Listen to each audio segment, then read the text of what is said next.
دیکھو عائشہ، جو آپ نے ابھی سوال پوچھا ہے نا، اس سوال کے ضمن میں آپ کو حضرت واصف علی واصف رحمۃ اللہ علیہ سرکار کی ایک خوبصورت کوٹیشن سناتا ہوں، آپ کو مزہ آئے گا۔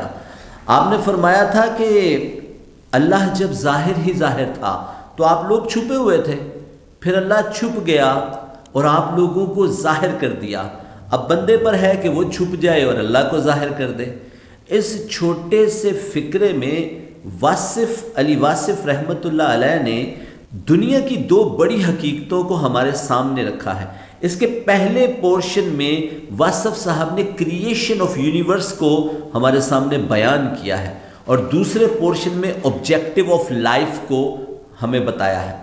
اب ذرا غور کرو کہ اللہ جب ظاہر ہی ظاہر تھا تو آپ لوگ چھپے ہوئے تھے، پھر اللہ چھپ گیا اور آپ لوگوں کو ظاہر کر دیا۔ اگر آپ قرآن کے نقطہ نظر سے دیکھو گے تو وہ کن فیکون کی بات ہے کہ اللہ نے کہا ہو جا اور یہ پوری کائنات ہو گئی۔ اور اگر آپ سائنس کے نقطہ نظر سے دیکھو گے تو بگ بینگ، ایک دھماکہ ہوا اور اس دھماکے کے بعد یہ کائنات وجود میں آ گئی، اور اس کائنات میں آٹو میگنیٹک فیلڈ کی وجہ سے آٹومیٹکلی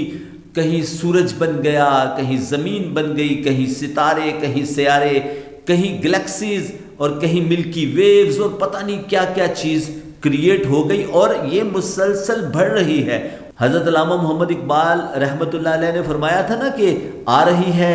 دمادم صدائے کن فیکون، تو وہ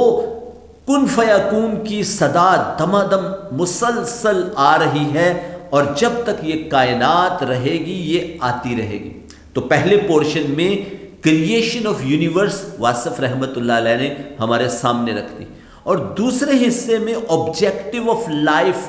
and the objective of humanity and the responsibility of humanity ہمیں بتایا کہ اب بندے پر ہے کہ وہ چھپ جائے اور اللہ کو ظاہر کر دے۔ یعنی اب یہ آپ کی رسپانسبلٹی ہے کہ اپنے آپ کو چھپائیں، اپنی ذات کو نگیٹ کریں اور اللہ کی ذات کو ظاہر کریں، میں نہ ہی سب تو والی بات کریں، اپنی تمام کامیابیوں کو اس کی طرف منسوب کریں۔ تو یہ بڑا زبردست کانسیپٹ ہے جو آپ کے بات کے جواب میں واصف رحمۃ اللہ علیہ کی کوٹیشن کے مطابق میں نے آپ کے سامنے رکھ دیا۔